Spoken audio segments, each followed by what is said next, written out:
Hey, I'm Justin. I'm Dave. And today we are going to show you how to cook chicken thighs. Awesome chicken thighs. Crispy skin, tender, juicy meat. It's going to be awesome, and we're going to do the whole thing using the charcoal kettle and the Slow N Sear. You betcha. You betcha? I did that, didn't I? Yeah.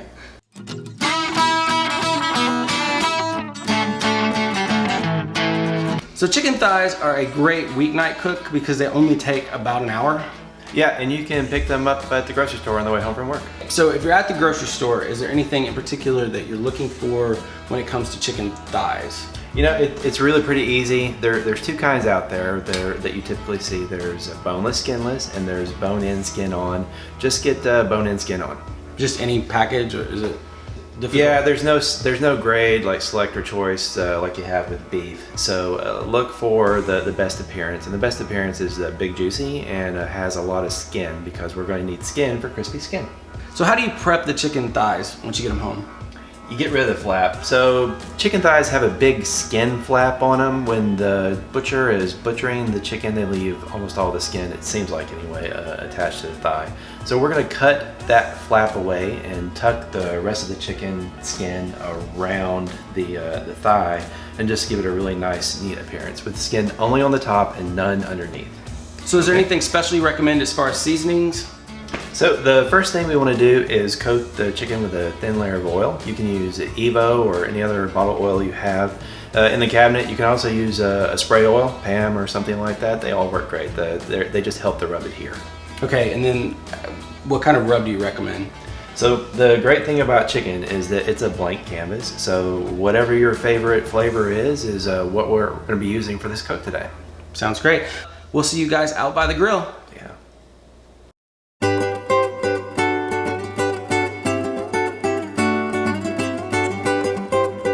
So let's talk about charcoal. For this cook, you're going to light a 3/4 chimney or 3/4 Slow N Sear basket's worth of charcoal, and you want to get that to where it is not completely ashed over, but almost. And you want to immediately dump that into the Slow N Sear, and then get the lid on, and then get your temperatures up. That way you'll have enough fuel for the cook. We just got our chicken on. We're shooting for a temperature of 375 to 425. Right now we've got our vents about half open on the bottom and full open on the top. Let's take a look. We've got our fully lit charcoal over here. We're going to throw in some wood chips for just a little splash of smoke flavor. No water in the reservoir because we're trying to maintain high temps. We've got our chicken on the indirect side. We've got our smoke thermometer measuring the pit temperature and the meat temperature, and everything is good to go. This should take about 45 minutes to an hour to cook. We're not going to touch the meat until it's at 175 internal, and we'll be back then. So we're at the halfway point, so we decided to take a peek under the hood, see how things are going. The chicken's cooking nicely, the skin is drying out, it's definitely getting crispy. The pieces are cooking evenly all over the indirect side, so there's no need to rotate them. The reason that we don't flip them, and we mentioned that earlier during when we were talking about the cook profile, is because we want the juices and the liquids to render away from the skin in order for it to get crispy. If we flip the pieces over, those liquids are going to render down into the skin, and it's going to slow the drying process. It has to dry out, the skin has to dry out before it crisps up. So no touchy, cooks just fine. After about 50 minutes, our chicken temped at 180. We took a peek under the hood, everything looked good. So we're done. We've taken off our sweet rub chicken and put those on our cutting board, and we have a few of the savory rub pieces here, and we're going to do the cold grate reverse sear technique on those and see what happens. So first thing we'll do is move these over like this just to get the bottom seared, and 30 seconds to a minute is probably all we need on that.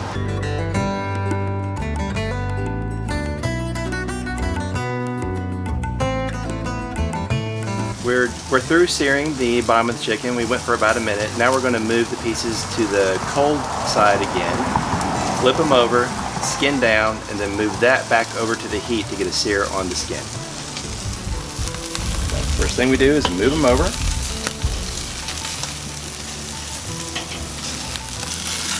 And even with fatty chicken, you don't really have to worry too much about flare-ups when you're using this technique. Skin down. So we got some nice color on the bottom from the sear there.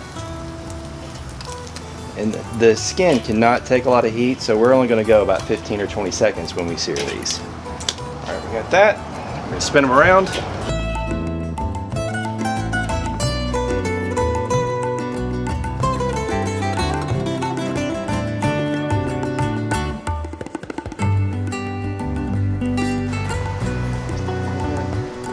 And you can see the skin is not sticking to the grate, which you would normally have a problem with if it had been hot when we first put the chicken on. You can see they're popping. That's where the skin is bubbling and crisping. And don't let me cook too long here, Justin. I know we're only going 15 or 20. What do you think? Is that about it? That's about it. All right, we'll rotate them back over so we don't want to overcook a couple of pieces while we're moving them away. Flip them back over. And oh, look at that color. That's great. That is beautiful. You got some nice golden brown. Look at that skin. Look at the bubbles on the skin. That's what you call a crispy skin right there. Yeah. That looks good. We're gonna get to eat that. I'm pretty happy. We are. Let's go do that now. Yeah, let's take these inside.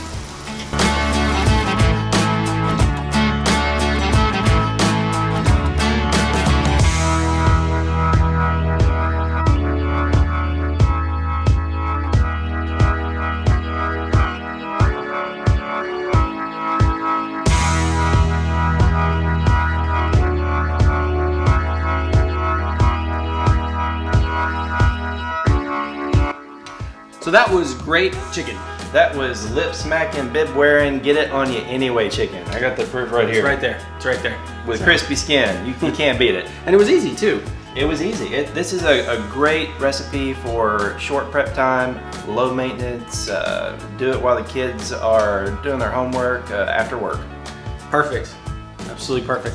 Okay, so if you have any questions about this recipe or any of our other recipes, check out our website at abcbarbecue.com.